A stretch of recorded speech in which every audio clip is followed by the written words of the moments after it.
ஒளக்கரி பொத்தன்ற ஒரு ஊருக்கு கன்னியாகுமரி மாவட்டத்திலே ஒரு ஊழியத்திற்காக நான் போயிருந்தேன். நம்முடைய அன்பு தம்பி அன்பின் தான் அந்த கூட்டங்களை ஒழுங்கு செய்திருந்தார். அங்கே உட்கார்ந்திருக்கிற ஒரு தம்பி, நமக்கு ஊழியத்தில் ரொம்ப ஒத்தாசையா இருக்கிற தம்பி.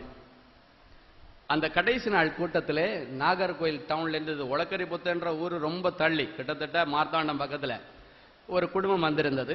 அதுல ஒரு மகள், அவள் சித்தா டாக்டர். அவள் ஜெபிப்பதற்காக வந்திருந்தார். கூட்டம் முடிச்ச உடனே தனி ஜெபத்துக்கு வந்தாங்க.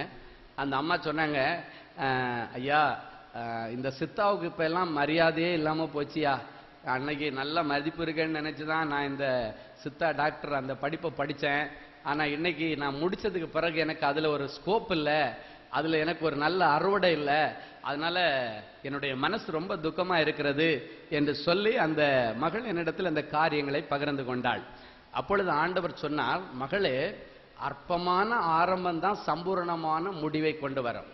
உனக்கு இப்ப இந்த சித்தா இந்த தொழிலில் இந்த உத்தியோகத்துல உனக்கு அற்பமான ஆரம்பம் தான், ஆனா ஒரு நாள் வரப்போகிறது கர்த்தர் சம்பூர்ண முடிவை உனக்கு கொடுக்க போகிறார். அல்லேலூயா. இந்த வார்த்தையை ஆண்டவர் சொன்னால், இன்னைக்கு அற்பமான ஆரம்பம், அதனால இது எனக்கு ஒரு நல்ல லைஃபை கொடுக்காது, எனக்கு என்னமோ ஹோப் இல்லை அப்படின்னு எல்லாம் சொல்லி நீ ஒரு நாள் கவலைப்பட வேண்டாம் மகளே. கர்த்தர் இதுல உனக்கு நன்மையான முடிவை, சம்பூர்ணமான முடிவை கொடுப்பார். சீக்கிரத்திலே இது உன்னுடைய கண்கள் காணும், அந்நிய கண்கள் எல்லாம் உன் சொந்த கண்கள் காணும்னு சொல்லிட்டு வந்துட்டேன். நிறைய பேருக்கு ஆண்டவர் வாக்குத்தத்தம் கொடுப்பாரு, தீர்க்க தரிசனம் சொல்லுவாரு, நம்ம மீட்டிங் முடிச்சுட்டு வந்துருவோம். இப்ப கடந்த ஒரு வாரத்துக்கு முன்னால அந்த மகள் எங்களுக்கு ஒரு சாட்சி கடிதம் எழுதியிருக்கிறாள். அதுல என்ன நடந்துச்சுன்னா, இந்த அம்மா டிஎன்பிஎஸ்சி எக்ஸாம் எழுதினாங்க. என்ன எக்ஸாம் எழுதினாங்க? டிஎன்பிஎஸ்சி எக்ஸாமுக்கும் இவங்க மருத்துவத்துறைக்கும் சம்பந்தம் இருக்குது, என்னாலும் குறைவான சம்பந்தம். ஆமே, டிஎன்பிஎஸ்சி எக்ஸாம் எழுதினாங்க. கர்த்தருடைய பெரிய கிருபையில டிஎன்பிஎஸ்சி எக்ஸாம்ல பாஸ் பண்ணது மட்டும் இல்ல, கடந்த மாதம் 7வது மாசம் ஜூலை மாசம் அவங்களுக்கு டைரக்ட் இன்டர்வியூக்கு கூப்பிட்டாங்க. முதல்ல ரிசல்ட் வந்துச்சு, அதுல செலக்ஷன் ஆயிட்டாங்க. டைரக்ட் இன்டர்வியூக்கு கூப்பிட்டாங்க. இந்த அம்மா இன்டர்வியூக்கு போனாங்க. இன்டர்வியூ போனா இவங்க படிச்ச ஃபீல்டுலயே போஸ்ட் கர்த்தர் அவளுக்காக ஆயத்தம் பண்ணி வச்சிருக்கிறார். அல்லேலூயா, அல்லேலூயா. அவ படிப்புக்கு அப்பாற்பட்டு சரி கவர்மெண்ட்ல ஏதோ ஒரு உத்தியோகம், டிஎன்பிஎஸ்சினாலே உங்களுக்கு தெரியும், ஏதோ ஒரு டிபார்ட்மெண்ட்ல போடுவாங்க. பார்த்தா இவளுக்காகவே குமரி மாவட்டத்திலே மெடிக்கல் ஆபீசர் போஸ்ட ஆண்டவர் காலியா வைத்திருந்தார். ஆமென், அல்லேலூயா. இன்றைக்கு அந்த மாவட்டத்திலே அசிஸ்டன்ட் மெடிக்கல் ஆபீசர் பதவியை கர்த்தர் அவளுக்கு கொடுத்திருக்கிறார். ஆமென். அப்படின்னா ஆண்டவர் உங்களுக்கு கொடுக்க மாட்டாரா? இங்கிருந்து சொல்லப்படுகிற ஒவ்வொரு வார்த்தைகளும் உங்களுக்கு அற்புதங்களை நடப்பிச்சுட்டு தான் திரும்பி வரும். ஆமென். எனக்காயாவையும் செய்து முடித்திடும் இயேசு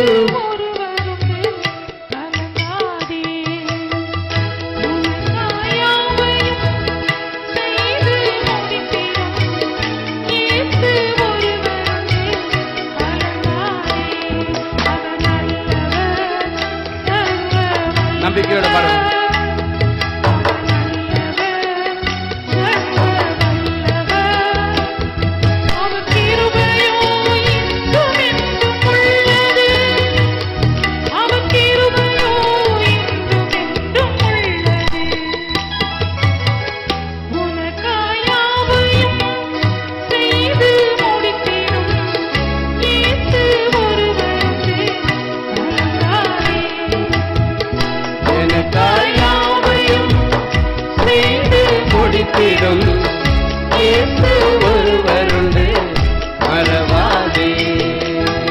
ஹல்லேலூயா. உனக்காக யாவற்றையும் செய்து முடிப்பார்.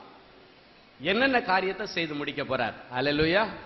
யாவற்றையும் செய்து முடிப்பேன்னு சொல்லிட்டார். எல்லாத்தையும் செய்து முடிப்பேன். உன் பிள்ளைங்க வாழ்க்கையில, உன் தொழிலில், உன் ஊழியத்துல, உன்னுடைய பிசினஸ்ல, உன்னுடைய வேலை ஸ்தலத்துல எல்லாத்தையும் செய்து முடிப்பேன்னு சொல்லிட்டார். உன் பேர பிள்ளைகள் முதற்கொண்டு உன்னுடைய தாத்தா பாட்டி வரைக்கும் செய்து முடிச்சிருவார். குறிப்பாக சில காரியங்களை கர்த்தர் இன்றைக்கு அதுல ஸ்பெசிஃபை பண்ணி உங்களுக்கு சொல்ல விரும்புகிறார். முதலாவது, இன்னைக்கு வரைக்கும் நீ அனுபவிக்கிற தீமையான காரியங்களை நன்மையாக முடிய பண்ண போகிறார். ஹல்லேலூயா. நீர் அனுபவித்துக் கொண்டிருக்கிற தீமையான காரியங்களை நன்மையாக முடிய பண்ணுவார். வாசிப்போம். ஆதியாகமம் 50:20 இப்படியே சொல்லுகிறது. நீங்கள் எனக்கு தீமை செய்ய நினைத்தீர்கள். நீங்களோ எனக்கு தீமை செய்ய நினைத்தீர்கள். தேவனோ இப்பொழுது நடந்து வருகிறபடியே தேவனோ இப்பொழுது நடந்து வருகிறபடியே வெகு ஜனங்களே உங்களுக்கு வெகு ஜனங்களாகிய உங்களுக்கு உயிரோடே காக்கும்படிக்கு உங்களை உயிரோட காக்கும்படிக்கு அதை நன்மையாக முடிய பண்ணினார். அதை நன்மையாக முடிய பண்ணினார். அல்லேலூயா.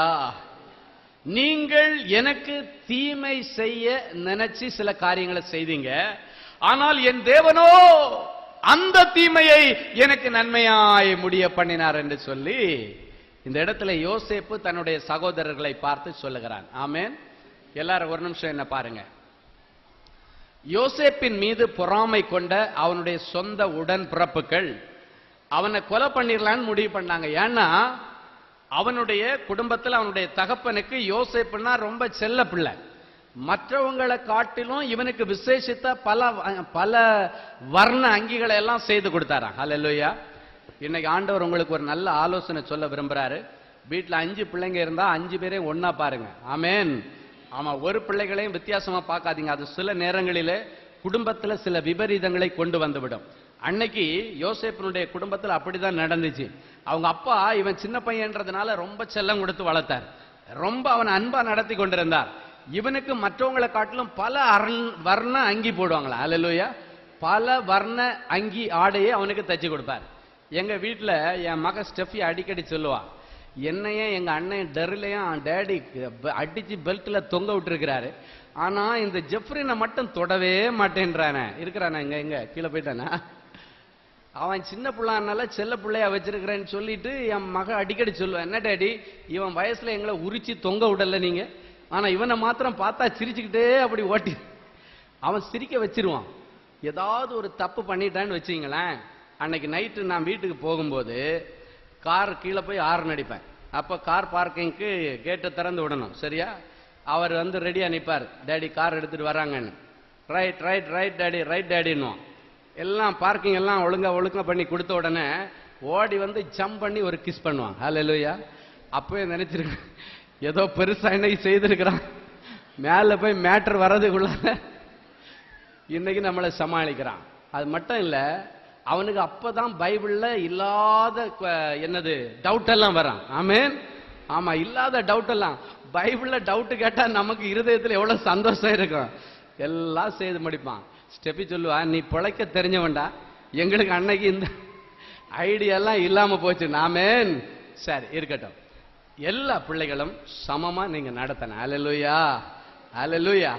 என் அன்பு தேவ பிள்ளைகளே, அன்னைக்கு யாக்கோபுடைய பிள்ளைகள்ல இவனுக்கு ஒரு ஸ்பெஷல் ப்ரையாரிட்டி அவங்க அப்பா கொடுத்ததுனால என்ன ஆச்சுன்னா, மற்ற சகோதரர்கள் எல்லாம் ஒன்னா சேர்ந்துட்டான் இவனுக்கு விரோதமா. பாருடா, அவனுக்கு மட்டும் கலர் கலரா ட்ரெஸ் எடுத்து கொடுக்கிறாரு, நமக்கு பாத்தீங்கன்னா சாதாரணமா எடுத்து கொடுக்கிறாரு. இவனை உயிரோட வைக்க கூடாது, இவனை கொலை பண்ணிடுறேன்னு சொல்லி முடிவு பண்ணி இவனை கொலை பண்றதுக்காக அவங்க காட்டுக்கு போகும்போது ஆடு மேய்க்கும் போது ஒரு குழியில தூக்கி போட்டாங்க. ஆமென். சரி, அதோட அந்த குழியில கிடந்து சாவட்டுன்னு விடாம திடீர்னு அவங்களுக்குள்ளால ஒருத்தன் சொல்றான், இவனை குழியில போட்டு நமக்கு என்ன புண்ணியம் கிடைக்க போகுது, அப்படியே சாவ போறான், நமக்கு ஒன்னும் பிரயோஜனம் இல்லை. இவனுடைய வாழ்க்கையை அழிக்கும்படிக்கு கையில காசும் வர்ற அளவுக்கு இவனை வழிபோக்கர்களுக்கு வியாபாரிகளுக்கு நம்ம இவனை வித்து கையில காசு ஆக்கிடலாம் இவனை அப்படின்னு சொல்லி சொந்த சகோதரனை தம்பிய வித்து காசாக்குறானுங்க. எப்படி பாருங்க, வித்து காசாக்கிறேன்னு சொல்லி அந்த குழியில இருந்து திருப்பி எழுப்புறான். அங்கேயே காலி பண்ணனேன்னு நினைச்சவன் திருப்பி எடுக்கிறான். எடுத்து அந்த பெலிஸ்தியர்கள் இஸ்லாமியர்கள் அந்த பக்கமாக மீதியானியர்கள் வியாபாரத்திற்கு போகும்போது, இஸ்மவேல் கோத்திரத்தில் உள்ளவர்கள் வியாபாரத்திற்கு போகும்போது எகிப்துக்கு போறவங்கள்ட்ட இவனை 20 வெள்ளி காசுக்கு வித்துட்டாங்க. எவ்வளவு வித்தாங்க? எவ்வளவுக்கு? 20 வெள்ளி காசுக்கு ஆடை விற்கிற மாதிரி, கோழியை விற்கிற மாதிரி அந்த பிள்ளைய பாருங்க, சொந்த சகோதரனை வித்துட்டாங்க. அல்லேலூயா. இவங்க அவனுக்கு தீமை செய்ய நினைத்து தீமையை செய்தார்கள். ஆமென். இவங்க அவனை நாடு கடத்தி இவன் அட்ரஸ் இல்லாம போயிடுவான், இதுக்கு மேல உரு தெரியாம போயிடுவான், அவ்வளவுதான் அவன் சாப்டர் முடிஞ்சு போச்சுன்னு கூலா வீட்டுக்கு வந்தாங்க. வருஷம் கொஞ்சம் ஓடிருச்சு. ஆனா யோசேப்பு அவன் போன இடத்துல பரிசுத்தவானா இருந்தான். அதான் ரொம்ப முக்கியம்.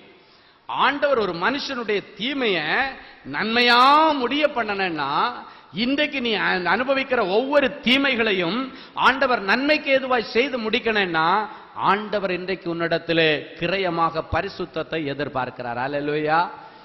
இவன் போத்திபாருடைய அரண்மனையிலே போய் சேர்றான். அங்க போய் போத்திபாருடைய அரண்மனையில் அவன் அடிமையா போனவனுக்கு அந்த அரண்மனையில் உள்ள முழு அதிகாரத்தையும் கொடுக்கப்பட்டு விட்டது. அவனுடைய மனைவியை தவிர மீதி எல்லா வேணாலும் இவன் அனுபவிக்கலாம். அந்த அளவுக்கு எல்லா அதிகாரமும் அவனுக்கு கொடுக்கப்பட்டிருந்தது என்று வேதம் சொல்லுகிறது. ஆமென்.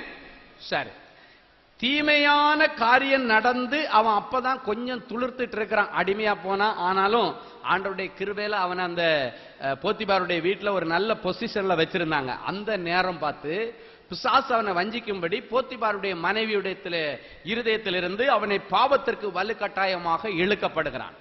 ரொம்ப அடிக்கடி அவனுக்கு டெய்லி அந்த பிரச்சனை இருந்து கொண்டே இருந்தது. அவனுக்கு அந்த பரிசுத்த சோதனை டெய்லி இருந்துச்சு. வசனம் சொல்லுகிறது, அவள் அடிக்கடி அவனோடு கூட பாவம் செய்ய முயற்சித்தாள் என்று சொல்லப்பட்டிருக்கிறது. ஆனால் அவன் அந்த வாய்ப்புகளை எல்லாம் அப்படியே அப்படியே கட் பண்ணி எஸ்கேப் ஆகி இருந்தாரு. ஒரு நாள் எஸ்கேப் ஆக முடியாத அளவுக்கு அவளுடைய கையிலே அவன் சிக்கி கொண்டான். எப்படியும் பாவம் செய்ய வேண்டிய சூழ்நிலை வரும்போது, சிக்கிக் கொள்ளும் போது அவன் தன்னுடைய வஸ்திரத்தை உரிந்து தள்ளிவிட்டு ஒரு வார்த்தையை சொல்லிட்டு ஓடுறான். அந்த வசனத்தை எடுத்து வாசிப்போம். ஆதியாகமம் 39:9 இப்படியாய் சொல்லுகிறது. வாசிப்போம். இந்த வீட்டிலே என்னிலும் பெரியவன் இல்லை. நீ அவருடைய மனைவியாய் இருக்கிறபடியால் உன்னை தவிர வேறொன்றையும் அவர் எனக்கு விலக்கி வைக்கவில்லை. இப்படி இருக்க நான் இத்தனை பெரிய பொல்லாப்புக்கு உடன்பட்டு தேவனுக்கு விரோதமாய் பாவம் செய்வது எப்படி என்றார். எல்லாரும் ஒரு நிமிஷம் என்ன பாருங்க. அவளுடைய கையில சிக்கி கொண்டிருக்கும் போது அவன் சொல்றான், இந்த வீட்டுல என் எஜமான் உன்னுடைய புருஷன் எனக்கு எல்லா அதிகாரமும் கொடுத்திருக்கிறார். ஒன்னை தவிர மீதி எல்லாவற்றையும் அனுபவிக்கும்படியாக ஆளும்படியாக எனக்கு அதிகாரம் கொடுத்திருக்கிறார். அப்படி இருக்க நான் நன்றி கெட்டத்தனமா இப்படி பெரிய ஒரு பொல்லாப்புக்கு உடன்பட்டு தேவனுக்கு விரோதமாய் பாவம் செய்வது எப்படி என்று சொல்லி அவனுடைய அங்கியை பிடிச்சு இழுத்தா பாருங்க. அந்த அங்கியையும் உதறி தள்ளிவிட்டு அவன் வெளியே ஓடி போனான். அல்லேலூயா, அல்லேலூயா. ஆண்டவர் அவனுடைய பரிசுத்தத்தை கண்ணோக்கி பார்த்து ஆரம்பத்தில் அவனுக்கு ஜெயில் வாழ்க்கையை கொடுத்தாலும், அந்த நேரத்தில் அவன் குற்றவாளியாக அவர்களுக்கு முன்பாக நிறுத்தப்பட்டிருந்தாலும், அந்த வேளை வரும்போது கர்த்தர் அவனை விடுதலையாக்கி எகிப்து தேசம் முழுவதற்கும் அதிபதியாய் மாற்றினார். அல்லேலூயா.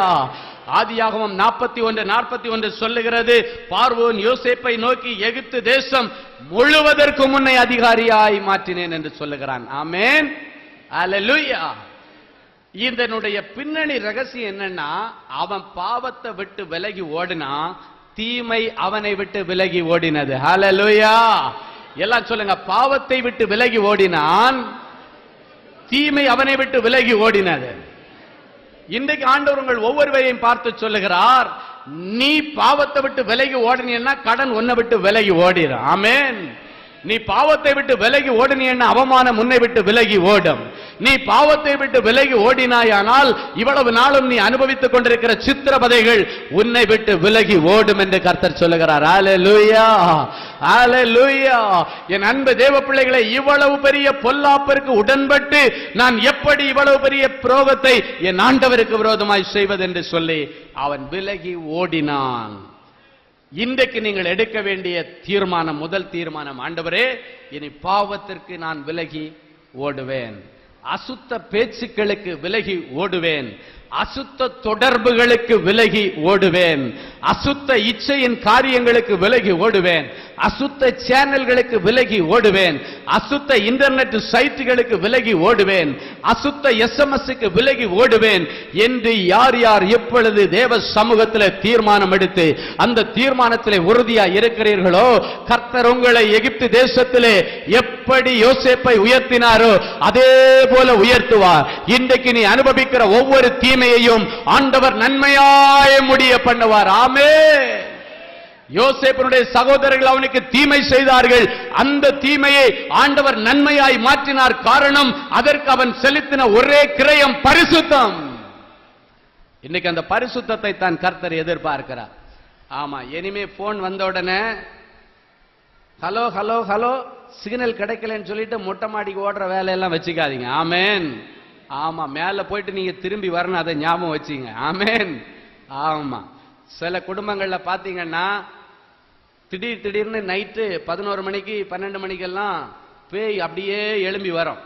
நீங்க ஜெபம் பண்ணீங்க, ஆண்டவரே வாதையின் கூடாரத்தை அணுகாது, பொல்லாப்பு உனக்கு நேரிடாது, உன்னதமானவருடைய மறைவிலும் சர்வ வல்லவருடைய நிழலிலும், எல்லாம் 91 சங்கீதம் எல்லாத்தையும் சொல்லி முடிச்சிட்டு நீங்க தூங்க போவீங்க. ஆனா உங்க கூடையே 4 காலில் நின்று ஒரு பிள்ளை ஜெபம் பண்ண பாத்தீங்களா? அவ என்ன பண்ணுவாங்கன்னா, நீங்க ஆண்டவரே இந்த பேய் பாம்பு எல்லாம் வீட்டுக்குள்ள கொண்டு வராதீங்கன்னு சொல்லுவீங்க. அவ ஏற்கனவே அவங்க பெட்டுக்குள்ள, அவ படுக்கிற பெட்டுக்கு கீழே ஒரு பாம்பை தூக்கி டெய்லி தடவி கொடுத்து படுக்க வச்சிருப்பா. ஆமேன். ஆமா, நல்லா தடவி படுக்க வச்சிருப்பா. அந்த பாம்பு எப்ப எழும்புன்னா நைட்டு 11 மணிக்கு மேல எழும்பும். ஆமேன். மனுஷன் பகல்ல இற தேடுவான், நைட்டு தூங்குவான். பாம்பு பேய் எல்லாம் பகல்ல சைலண்டா இருக்கும், நைட்டு இற தேட போவோம். ஆமேன். விஷப்பூச்சிகள் எல்லாம் அப்படிதான், நைட்டு தான் இற தேட போவோம். பார்த்திருக்கீங்களா? ஆமா, பாம்பு பள்ளி அரணை எல்லாம் வந்து பகல்ல வர்றது ரேர் தான். வந்துச்சுன்னா அதுக்கு கதை அன்னைக்கோட முடிஞ்சு போச்சு. கண்ணில் மாட்டினா ஆமா, ஒன்னும் இல்லைன்னா கிருஷ்ணாயில தூக்கி ஊத்தியாவது கொளுத்திடும். ஆமேன். ஆமா, அதனால அதுக்கு தெரியும் பகல்ல வெளியே வந்தா டேஞ்சர், நைட்டு தான் வெளியே வரும், மனுஷன் எல்லாம் ஊர் அடங்கட்டும். அதே போல வாலிப பிள்ளைங்க என்ன பண்றாங்க, வீட்டுல மொபைல் வாங்கி கொடுக்க மாட்டாங்க. தேவையில்லை, உனக்கு எதுக்கு மொபைல்? கல்லூரிக்கு போகும்போது அழகா போற, அழகா வீட்டுக்கு வர போற, இல்லைன்னா வேலைக்கு போகும்போது அழகா போற, வீட்டுக்கு வர போற. ரொம்ப முக்கியமா உன் பிள்ளைங்க கல்லூரிக்கு போகும்போதோ ஸ்கூலுக்கு போகும்போதோ முடிஞ்ச வரைக்கும் மொபைலை கட் பண்ணிருங்க. சனியனே அதுல தான் இருக்கும். வேலைக்கு போயிட்டாங்கன்னா வாங்கி கொடுங்க, ஏதாவது அவங்களுக்கு காரியங்கள் பரிமாற வேண்டியது இருக்கும். அதுவும் அந்த முதிர்ச்சி வந்ததுக்கு அப்புறம் வாங்கி கொடுங்க.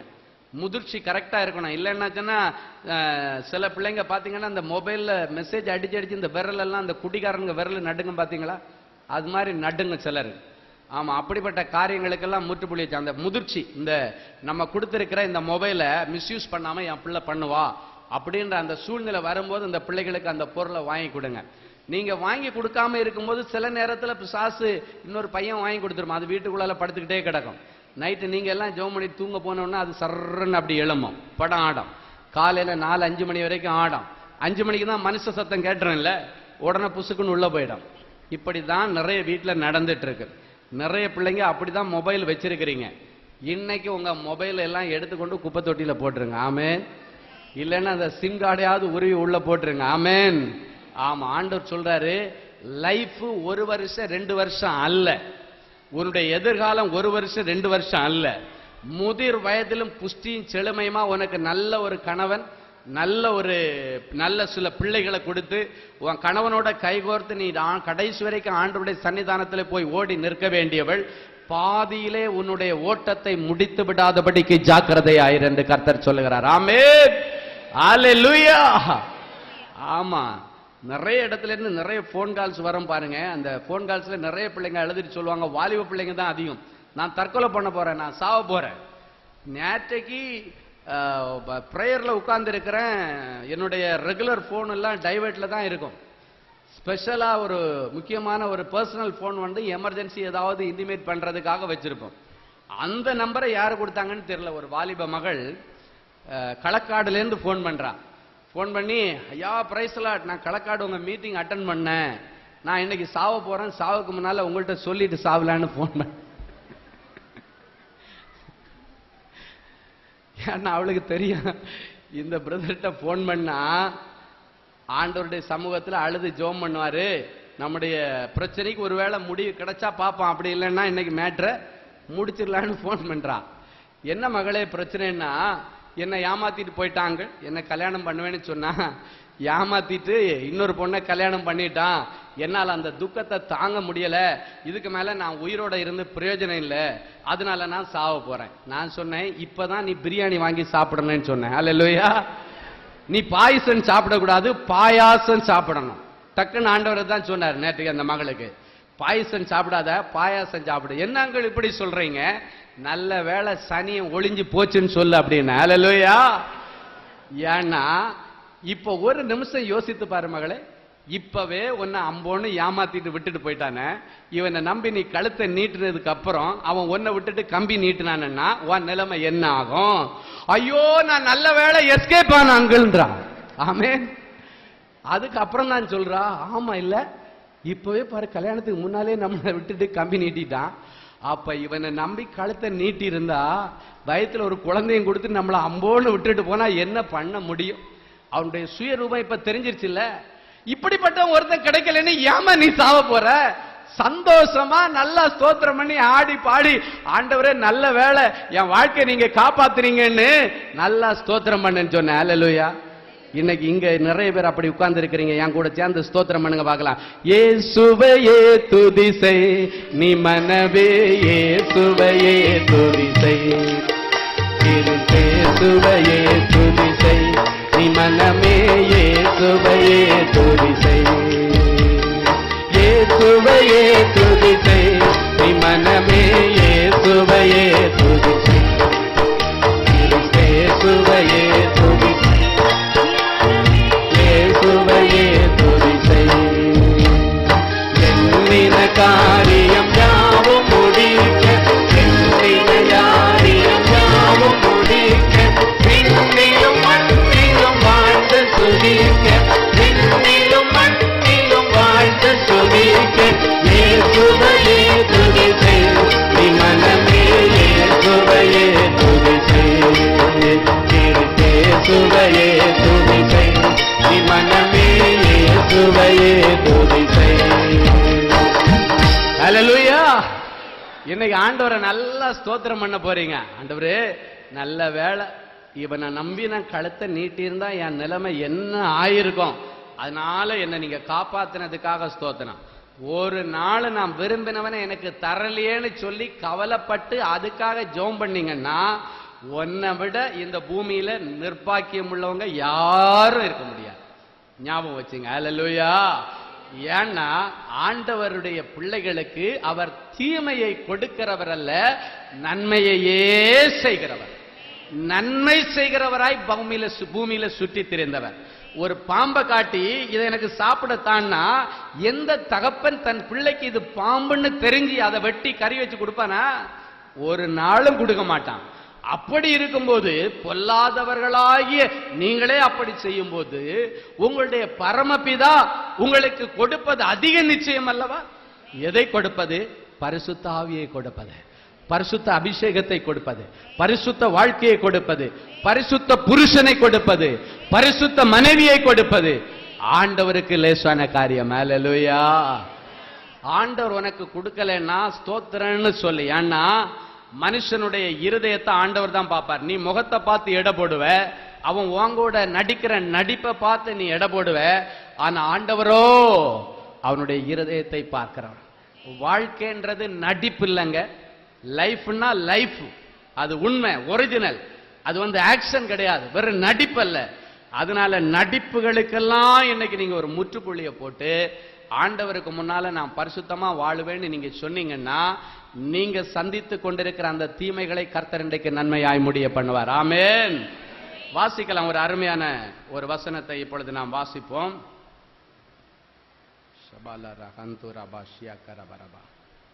உமக்கு நன்றி, உமக்கு நன்றி, உமக்கு நன்றி. உமக்கு நன்றி, உமக்கு நன்றி, உமக்கு நன்றி. தீபகாஷியா கரவா. வாசிக்கலாம். எரேமியா 29:11. எரேமியா 29:11. நீங்கள் எதிர்பார்க்கும் முடிவை உங்களுக்கு கொடுக்கும்படி நான் உங்கள் பேரில் நினைத்திருக்கிற நினைவுகளை அறிவேன் என்று கர்த்தர் சொல்லுகிறார். அவைகள் தீமைக்கு அல்ல சமாதானத்துக்கு ஏதுவான நினைவுகளே. எல்லாரும் ஒரு நிமிஷம் என்ன பாருங்க. ஆண்டவர் உங்களை பார்த்து சொல்றாரு, நீங்கள் எதிர்பார்க்கும் முடிவை உங்களுக்கு கொடுக்கும்படி. நீங்கள் எதிர்பார்க்கிற முடிவை தீமைக்கு ஏதுவாக அல்ல, நன்மைக்கு ஏதுவாக என்று இந்த இடத்துல கொடுக்கப்பட்டிருக்கு. அப்ப நீ எதிர்பார்க்கிற ஒண்ணு தீமையானதா இருந்தா ஆண்டவர் எப்படி உங்களுக்கு கொடுக்க முடியுமா? கொடுக்க முடியாது. உன்னை பொறுத்தவரைக்கும் அது தீமைன்னு தெரியாது, நீ நன்மைன்னு சொல்லி கேட்ப. ஆனால் ஆண்டவர் சொல்லுகிறார், நீ எதிர்பார்க்கிற முடிவை உனக்கு கொடுக்கும்படி நான் உன் மேல நினைவாதான் இருக்கிறேன். ஆனால் அதை தீமைக்கு ஏதுவாக அல்ல, சமாதானத்துக்கு ஏதுவா நான் கொடுக்கணும்னு ஆசைப்படுறேன்னு சொல்றாரு. அல்லேலூயா. எனவே நீ எதிர்பார்க்கிற எதிர்பார்ப்பு இனி தீமைக்கு ஏதுவாக உனக்கு அனுமதிக்கப்படாமல் நன்மைக்கு ஏதுவாக அனுமதிக்கப்படும் என்று கர்த்தர் சொல்லுகிறார். ஆமென். கடந்த மாதம் ஒரு சகோதரி சாந்தி என்று சொல்லி 64 வயது திருச்சியிலிருந்து இந்த இடத்திலே அன்பரின் பாதத்தில் ஒரு நாள் கூட்டத்துக்காக வந்திருந்தாங்க. அந்த சகோதரி முதன் முறையாக போன மாசம் தான் இங்க வந்திருந்தாங்க. அவங்க வரும்போது அதுக்கு முன்னால டிவியில நீங்க புதன்கிழமை கடைசி வாரம் நிகழ்ச்சியை நீங்க பார்த்திருப்பீங்க. அதுல ஆண்டவர் ஒரு வார்த்தை சொல்லுவார் அடிமை மூலமாக. நிறைய சாட்சியெல்லாம் நம்ம அந்த கடைசி வாரம் போடுவோம். 4வது வாரத்துல தான் இங்க நீங்க சொல்லுகிற சாட்சியெல்லாம் டிவியில போடும். செய்தி முடிச்ச உடனே சாட்சியை போட்டுட்டு நான் சொல்லுவேன், இவங்களுக்கெல்லாம் அற்புதம் செய்த ஆண்டவர் எனக்கு அற்புதம் செய்யலையான்னு கவலையோட இருக்கிறீங்களா? இதோ இந்த வாரம் உங்களுடைய 10 நாட்கள் உங்களுக்காக இந்த முதல் சனிக்கிழமை ஆயத்தப்படுத்தப்பட்டிருக்கு. அதனால அடுத்த மாசம் நீங்க சாட்சி சொல்லும்படிக்கு ஆண்டவர் உங்களை கூப்பிடுறாரு, நீங்க வாங்கன்னு சொல்லி அந்த டிவியில நாங்க அந்த இது அனௌன்ஸ்மெண்ட் நான் கொடுக்கறது வழக்கம். இந்த நிகழ்ச்சியை பார்த்த உடனே இந்த அம்மா சொல்லி நினைக்கிறாங்க, 6 மாசமா படுத்த படுக்கைய 2 கிட்னியும் ஃபெயிலியர் ஆன நிலைமையில, இருதயம் பழுதடைந்த நிலைமையில நான் படுத்து கிடக்கிறேன். ஒரு ஆகாரத்தை ஒழுங்கா சாப்பிட முடியல. வருஷம் ஃபுல்லா சாப்பிட்டு உன்னுடைய ஆயுஸ் வரைக்கும் நீ மாத்திரை சாப்பிடணும்னு மாசம் 2000 ரூபாய்க்கு மாத்திரை கடைசி வரைக்கும் சாப்பிடணும்னு டாக்டர் சொல்லிட்டாங்க. இந்த தம்பி சொல்றாருல்ல, இதோ உங்களுக்கு இந்த வாரம் உங்க 10 நாட்கள் அப்படின்னு சொன்னார. இந்த வாரம் நமக்கு ஒருவேளை அற்புதம் நடந்துட்டு போட்டு எப்படியாவது நான் இந்த மாசம் மீட்டிங் போவேன்னு நிகழ்ச்சியை பார்த்துட்டு அவங்க மகளுக்கு போன் பண்ணி சொல்றாங்க, ஏம்மா நான் சென்னைக்கு போனேன், எனக்கு ஒழுங்கு பண்ணு. முதல் சனிக்கிழமை நான் சென்னையில பிரதர் ஸ்டீபனுடைய மீட்டிங் நான் அட்டன் பண்ணேன், எனக்கு டிக்கெட் புக் பண்ணி கொடுன உடனே அவங்க மக வந்து, அம்மா இந்த நிலைமையில எப்படி நீங்க போவீங்க? அப்ப அவங்க சொன்னாங்க, நீ என்ன கூட்டிட்டு போன்னு சொல்லி துணையோட அங்கிருந்து புறப்பட்டு போன மாசம் இங்க மீட்டிங்க்கு வந்தாங்களாம். வந்திருக்கும் போது நிறைய பேர் சாட்சி சொல்றதெல்லாம் கேட்டாங்க. கேட்டுட்டு அமர்ந்து ஆண்டவருடைய வார்த்தையை கேட்டுக்கொண்டே இருந்தார்கள். போன மாசம் நமக்கு என்ன செய்தி சொல்லுங்க? ஆறுதலின் தேவன். ஆண்டவர் எப்படியெல்லாம் ஜனங்களுக்கு ஆறுதல் செய்கிறார், அதுதான் போன மாசம் செய்தி. ஈசாக்கினுடைய அம்மா மரித்து போன துக்கத்தை எப்படி ஆண்டவர் சந்தோஷமாய் மாற்றி கொடுத்தார், அதே போல யோபனுடைய பிள்ளைகள் மரித்து போனதை எப்படி ஆண்டவர் சந்தோஷமா மாற்றி கொடுத்தாரு. ரூத்தினுடைய கணவன் இறந்ததற்கு பிறகு அவனுக்கு அந்த துக்கம் எப்படி அவளுக்கு சந்தோஷமா ஆண்டவர் எப்படி ஆறுதல் செய்தார். ஆறுதலின் செய்தி போன மாசம் ஃபுல்லா அநேக இழப்புகளை குறித்து ஆண்டவர் பேசினார். அநேக இழப்புகள், குடும்பங்கள் அநேக இழப்புகள், மரணங்கள், அதன் நிமித்தம் ஆறுதல் இழந்து தவிக்கிற பிள்ளைகளுக்கு ஆறுதல் கொடுக்கிற மாதமாக போன மாதத்திலே ஆண்டவர் அந்த காரியங்களை நம்மோடு பேசினார். அப்ப இந்த அம்மா உட்கார்ந்து அந்த ஆறுதலின் செய்தியை கேட்டுட்டே இருக்கும்போது அவங்க சாட்சியில் எழுதியிருக்கிறாங்க, கண்ணீரோட சில சம்பவங்களை நீங்கள் சொல்லிக் கொண்டிருக்கும் போது அந்த கண்ணீரின் அபிஷேகம் என் மேல வந்து இறங்கின பொழுது ஒரு வல்லமை என்னுடைய சரீரம் முழுவதும் பாய்ஞ்சு இறங்குச்சு. என்னுடைய அந்த 2 கிட்னி இருக்கிற இடத்துல ஒரு பயங்கரமா என்னமோ ஒரு கிரியை நடக்கிறத என் ஆவியில நான் உணர்ந்தேன். அந்த நேரத்தில் அழுது ஆண்டவரிடத்துல, ஆண்டவரே எனக்கு நீ சுகத்தை தந்ததற்காய் ஸ்தோத்திரன்னு சொல்லிட்டு தைரியமா கீழே போய் சாம்பார் சாதம் சாப்பிட்டேன்னு சொன்னாங்க. அல்லேலூயா. அவங்க இட்லியோ இல்லைன்னா இடியாப்பமோ அப்படிதான் ஏதாவது பொருள் சாப்பிடணும். பாருங்க, அற்புதம் மீட்டிங்ல செய்தி நேரத்துல, தனி ஜபத்துல அல்ல, செய்தி நேரத்துல. இப்ப நீங்க என்ன கேட்டுட்டு இருக்கிறீங்க? செய்தியை கேட்டுருக்கோம். செய்தி நேரத்துல எனக்கு அற்புதம் நடந்துருச்சுங்கிற தைரியத்துல போய் நல்ல சூப்பரா சாம்பார் சாதம் சாப்பிட்டாங்க. ஆமென். ஆமா, ஆண்டவருடைய பிள்ளைகள் ஒவ்வொரு மாசம் அதை ஸ்பான்சர் பண்ணுகிற அந்த குடும்பத்திற்காக நான் ஆண்டவரை துதிக்கிறேன். அந்த ஆகாரத்தை